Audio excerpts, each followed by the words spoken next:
And the first part is to find the x-intercept. That'll be the first thing we find in every single problem. X and y intercepts will start out the problem. So what part of the rational equation do you use to get an x-intercept, Tyler? The top. So if we take 3 and set it equal to 0, Tyler, what does that mean about the x-intercept? There is no intercept. Right, there is no x-intercept. Make sure you put none there, or it doesn't exist. Don't write it, like leave it blank. The second part would be to get a y-intercept. Ryan, how do we find a y-intercept? We make the x is equal to 0. Right, we make the x is equal to 0. Well, this becomes 3 over 0, which means what, Ryan? It's 0, 0. That it's none. So we can't take 3 divided by 0, so we also don't have a y-intercept. Like, we don't have an x-intercept, we don't have a y-intercept. Not a lot going on with this graph. The next part would be the vertical asymptote. Ethan, do you remember how we find a vertical asymptote? What part of the equation gets us the vertical asymptote?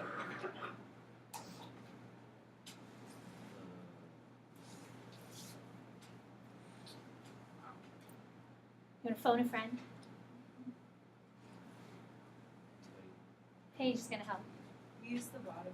Use the denominator. Right, you're going to take the denominator, set it equal to 0. So the x-intercept is the numerator, equal to 0. The vertical asymptote is the denominator, equal to 0. Now, you need to solve for x. How do you solve for x when it says x squared plus x? Do you know, Paige? You would factor. Yeah, you have to factor it. Factoring is the foundation of so many math problems. Like, it is the backbone of math, and you'll continue to use it, which is why I give you those crazy factoring sheets, because I don't want you to forget it. And next year, when you go to Honors Sugar Free Calc, you better know those, because Crazy Mrs. Kane gave you so many factoring worksheets. So if we have x squared plus x, and you're factoring that page, what would you take out? What do they have in common?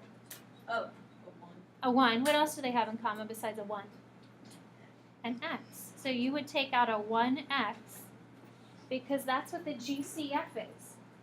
There is not an AC problem here. AC, you have to have 3 terms. So it's just pulling out what they have in common. Well, they're both x's, so they have to have an x in common.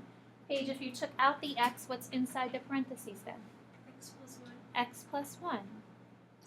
So your vertical asymptote, you're solving for x. So this one says that x will equal 0. And this piece says that x is going to equal -1. So we have 2 vertical asymptotes, and we'll graph 2 problems today that have 2 vertical asymptotes so you can see what they look like. So when you're factoring, you're going to set each factor equal to 0, as if I was solving for x. And then that becomes the vertical asymptotes. The horizontal asymptote is not one that you solve for, but you have to look at the powers in the problem. So what is going on with these powers, and what does that mean about our horizontal asymptote? Virginia? The top one is 1, so it's 0. Right. The power on the top, well, there isn't a power on the top. It's just a 3, which has to be less than the x squared on the bottom. So this is just at y equals 0. The last part that you're asked to find is the domain. And this one might be a little tricky since you don't have a graph to look at. But the domain is based off of the x asymptotes that x equals. Well, our asymptotes in order were at -1 and at 0. That means the graph cannot exist there. So when you're doing the domain, it's not allowed to be -1 and it's not allowed to be 0. How would you write that as a domain? Virginia? It would be negative infinity to 1 to -1, and then -1 to 0, and then 0 to infinity. Right.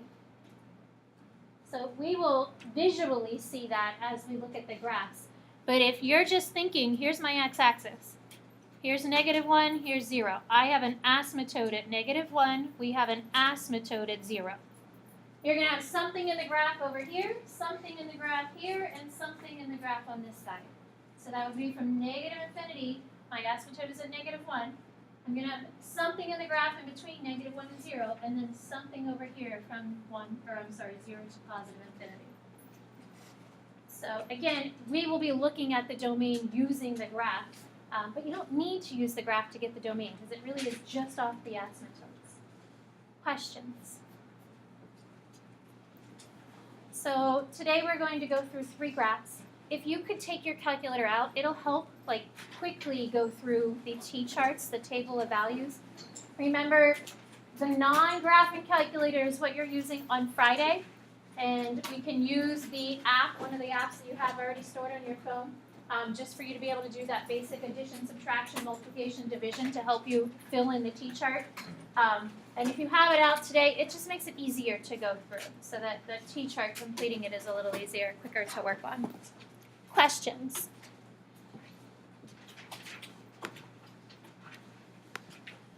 So in your packet, if you'll turn to section A3, page 12, we did the first graph yesterday. So we're going to do 3 others, and then tomorrow we'll kind of wrap up the graphing. Review Thursday, and then a test on Friday that has 5 graphs, and then a couple of problems dealing with the inverse, the joint, the direct variation. So for letter B, I want you to graph the function by finding the x and the y intercepts, the asymptotes, and plotting some points. So essentially, everything that you did on the worksheet is the same exact steps here, but we're just going to take it and get an actual graph, whereas the worksheet, you're just kind of working on that information. So none of the information is changing today. We're just going to look at more of these graphs, ones that are a little more interesting than the graphs that we graphed last week. So x-intercept. We just went through this on the other problems. How do you find an x-intercept? What part of the equation? David? Yeah, set the numerator equal to 0. So David, 6 equals 0 means there is not an x-intercept. 6 does not equal 0, so there's no x-intercept. Sam, how do you find a y-intercept?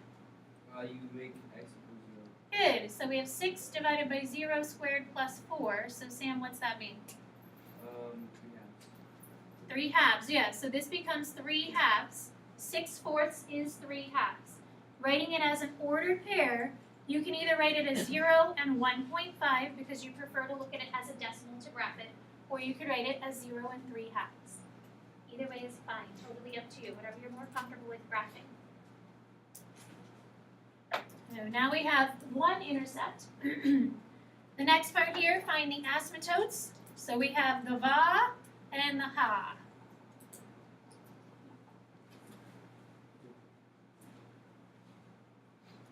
How do you find a vertical asymptote, Mason?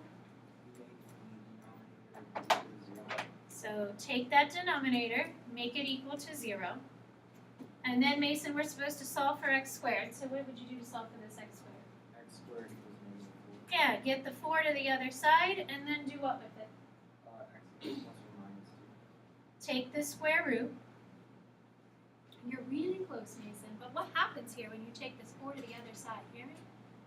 Take the square root of a negative number, it makes it imaginary. Yeah, this becomes imaginary because when you take that +4 and you subtract it to the other side, it's now a -4. Well, that's an imaginary number, which we talked about way back in chapter 4. If it's an imaginary number, Aaron, what do you think that means about the vertical asymptote?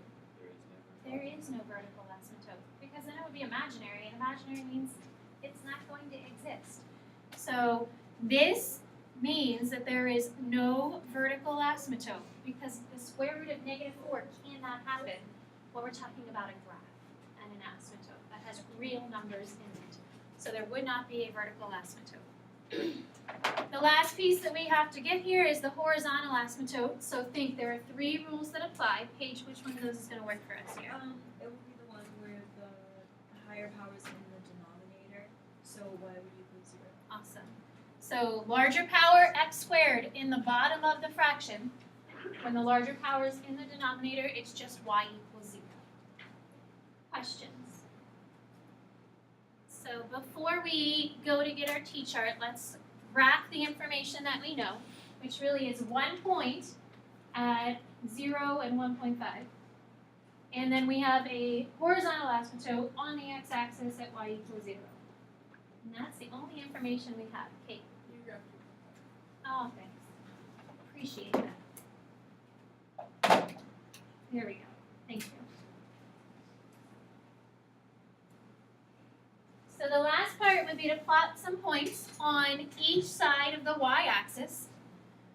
Usually it's on each side of the vertical asymptote, but there's not a vertical asymptote. So I do have a point on the y-axis, so we might as well pick a couple of points on each side. It's up to you what points you want to choose. So if you want to go with like a -1 and a -3, that's fine. If you'd rather use -2 and -4, that's okay as well. So pick 4 points that you would like to use. So Sarah, what 4 points do you think you'd like to use? Even or odds today? Let's say Evens? So -4, -2, +2, +4. Keep them all the same, then they're the same distance spaced apart. When you plug them in, I strongly suggest you do the denominator. So whatever squared plus 4, you're taking 6 divided by that number. And if you want to get a decimal, that's fine. If you want to keep it as a fraction, that's fine. So we have -4 squared plus 4, and then you're taking 6 divided by that value.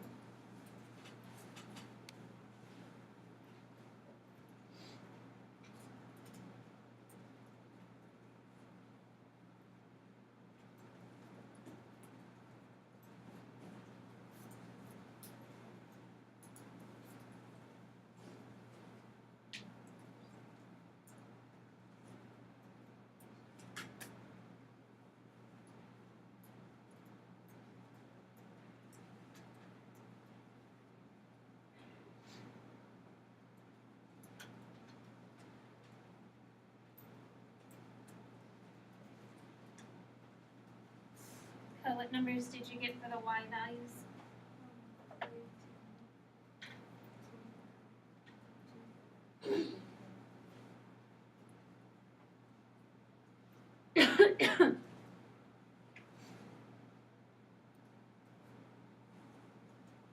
Everybody okay with the values that Ka has?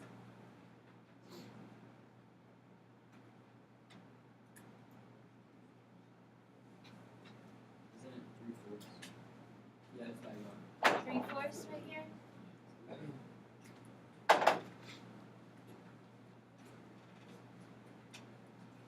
So if we plug in a -2, that makes 4. 4 plus 4 is 8, so 6/8 would be 3/4 divided by 2.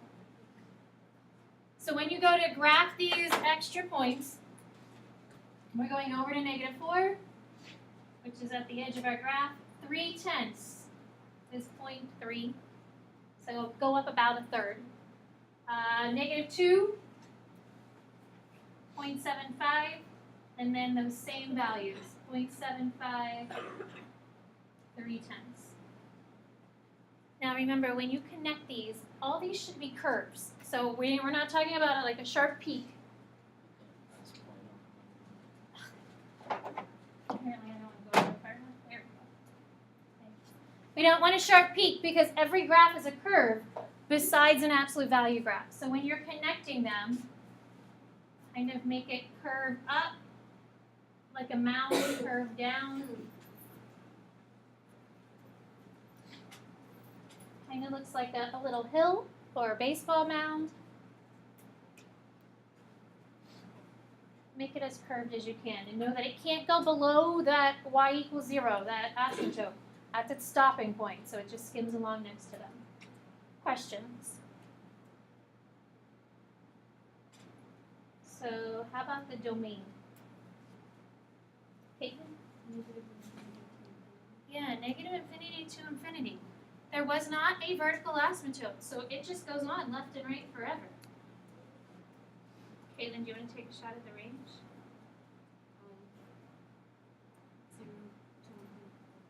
So she said 0 to 1.5. And what after that? With parentheses and a bracket. So that range is totally different than any of the other ranges we did because the graph doesn't look the same. It's like a mound. Yes, it still has symmetry. These graphs will have symmetry. But the range starts at 0, right here 0, so it's not going to touch it, but it's going to start there. But it stops at the maximum point of that mound there, which is that 1.5. It gets a bracket because it's a point on your graph. So it actually exists in the graph. Questions? So we're going to do 2 more graphs. And these 2 graphs will have 2 vertical asymptotes so that you can kind of see what it looks like, what happens with 2 vertical asymptotes. So we're going to do example 2. We're going to skip the bottom example. We're going to flip over and do the first example then on the back of this page. So we can get 2 that have these 2 vertical asymptotes. So see if you can try and determine the information just like you did on the worksheet from homework yesterday. So x-intercept, y-intercept, the va and the ha, vertical and horizontal asymptote. So try and get that information. Then we'll talk about like what good points would be to choose for your teacher.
When you solve for your x-intercepts, if you take the 9 to the other side, we get x squared equals 9. To get x by itself, we have to take the square root of 9. What is the square root of 9? Positive and negative 3, or positive or negative 3. Because plus or minus, if you're solving for x squared, there's always a plus or minus there. That's a parabola. It has a left and a right side. So when you write your intercepts, please make sure that you're writing them as ordered pairs. So a 3 and a 0, a negative 3 and a 0. So 3, 0, negative 3, 0. Paige, what do you get for the y-intercept? 0, 9 over 4. Yeah, you end up with negative 9 over negative 4. So that would be 0 and then 9/4. Or if you'd like to write it as 2.25, that's all right as well. Sam, do you have the vertical asymptotes? Yeah. X equals 2. So x equals 2 and X equals what happens when you take the square root of 4, Sam? plus or minus. Yeah. So x is 2 and x is also negative 2. And then how about the horizontal asymptote? What's going on with these powers, Virginia? It would be so the same. It would be 1 over 1. Right. Powers are the same. So when it's the same, you're using the coefficients in front, and that would be 1 over 1. So now we have a lot to graph compared to the other one. So we have points at negative 3 and positive 3 on the x-axis. The y-axis has 2.25. We have 2 asymptotes, one at negative 2 and positive 2. going vertically, and then the horizontal one is at positive 1. So, good bit that we can graph for this problem, just by getting that information. So the last part would be to plot a couple of more points on each side of the vertical asymptotes. Now, generally, in order to make a graph or a curve, you've always been taught that you should have 2 points. So on the left side of x equals 2, there's already 1 point. You just need another point, because if you have 2 points, we should be able to connect them to make a curve. So the point that we have is the x-intercept at -3. So if you want to pick -5, giving yourself a little bit of space so that you have a little more to stretch out to, or you could choose -6, it does not matter. But 1 point over there is enough because there's already a point existing. In the middle, we need to get, we have a y-intercept, so we should probably have a point on each side of that y-intercept so that we can see what's happening on each side of that y-intercept. So a -1 and a +1 would probably be easy numbers to choose. If you want to use a fraction, go for it, but that makes it a little more difficult. And then on the right side, if I chose -5, you might as well keep it symmetrical and choose +5. So if everything's symmetrical, your y values should be really easy to calculate. So we have 4 points here, 2 for the middle, and then 1 for each left and right, because there's already 1 point given to us with that the 2 x-intercepts. And again, you're going to get decimals here, or fractions that aren't nice, pretty fractions. It could be a possibility that they just don't work out nicely.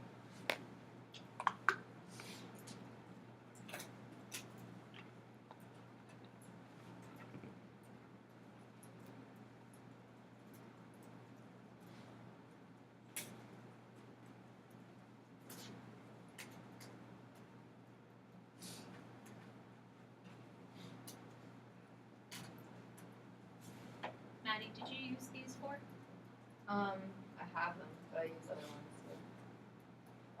So you have y values for these? Yeah. What do you have? -5 is 0.76. -1 is 2.66 repeating. 1 is also 2.6. And then 5 is 0.76. So you can see the symmetry with the points as well. So the symmetrical graph, the y values have symmetry as well.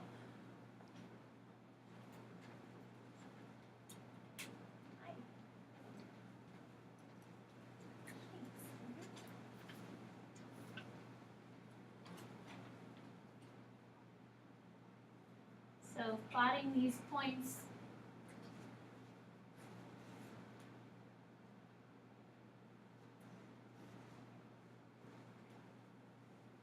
And then when you connect them so that they're creating a curve that skims along the asymptotes. So the curve on the left side of the graph, you have these 2 points. Start with the one on the left, curve it down towards the right, and that asymptote. On the right side, start with the one on the right, curve it down towards the asymptote. And then the 3 in the middle, these 2, if I connect them, they make like a little U. Well, that little U has to just continue on to skim next to your asymptotes. That's what the asymptotes are there for, like your graph skims along next to them. So they really do help create your graph. That's why we need to graph them. So you know what the value should be where they're kind of skimming next to. Questions? Can anybody give me the vertical asymptote, or I'm sorry, the domain that goes along with the vertical asymptotes, Mason? -3 to -2. -2 to 2. And 2.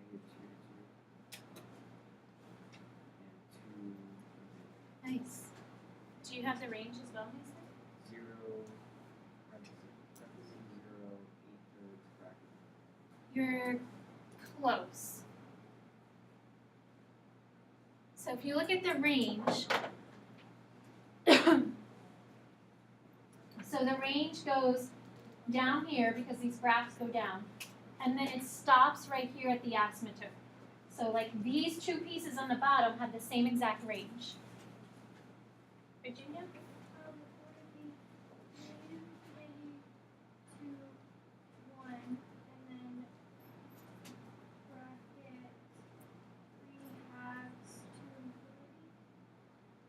9/4 Oh, sorry, yeah.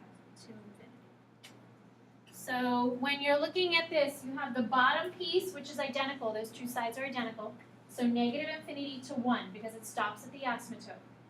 The top piece, this little shape that looks kind of like a parabola, it has a vertex or a minimum point at 9/4. So that 9/4 has to be part of our graph, and then it goes up to infinity. It gets a bracket because it's a point in the graph. So you're describing the bottom piece, you're describing that top little parabola part. Questions? So we're going to do one more, and it's at the top of the next page. It's similar to this problem. So the shape will be similar. Numbers are a little different.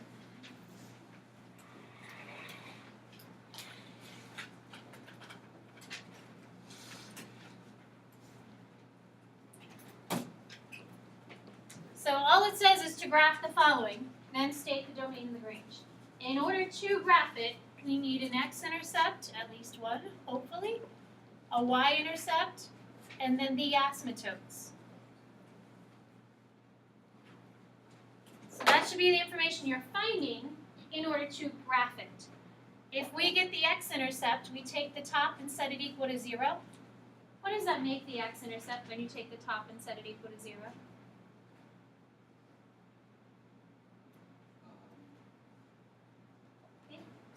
Yeah, it makes it 0 because you'd have x squared equals 0. If you take the square root, you still get 0.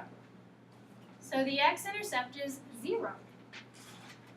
The y-intercept, plugging in 0 for x,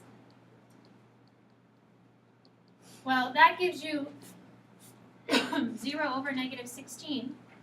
0 divided by negative 16 is still 0. So we have a point at 0, 0 for both the x and the y-intercept, a point at the origin. The vertical asymptote, use the denominator, set it equal to 0, and solve for x.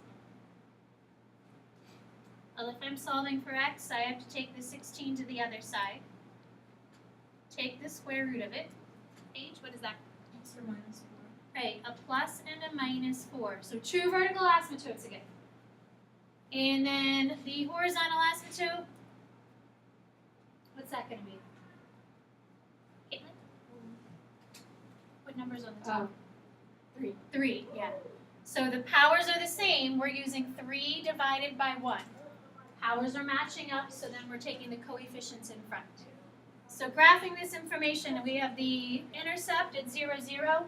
Be careful, this one counts by 2's. So we're at negative 4 and positive 4. And then y equals 3.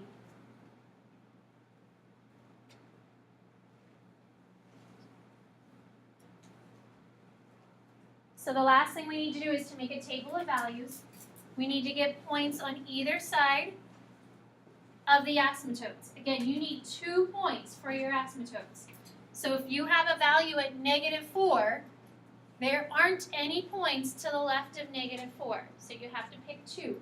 And if you wanted to pick negative 6 and negative 8, remember they're counting by 2's.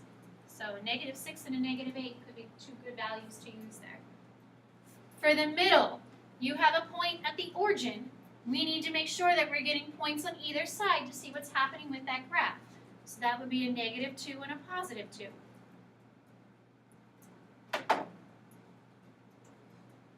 And then just to keep it symmetrical, we might as well use a positive 6 and a positive 8. So this time we have 6 points because there really aren't any x-intercepts that we're able to use besides that center value.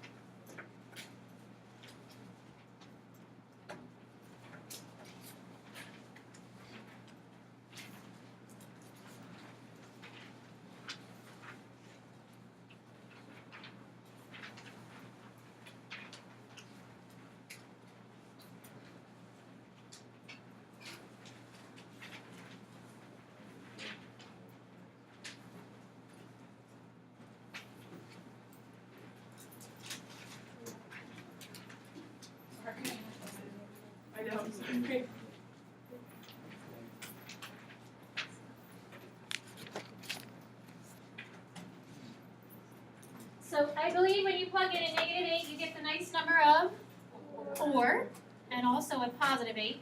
Negative 6 is 5.4, and then negative 2 and positive 2 are? Anybody get those? Negative 1. Negative 1?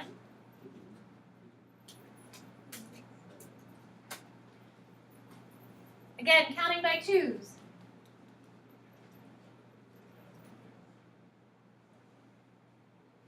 So negative 8 is at 4, negative 6 is at 5.4.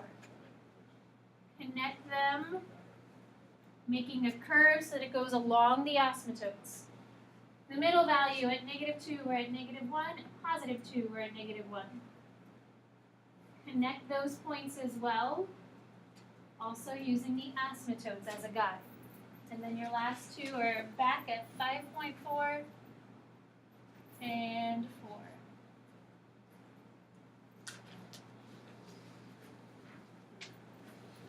So your domain should be negative infinity to negative 4, negative 4 to positive 4, and then positive 4 to infinity.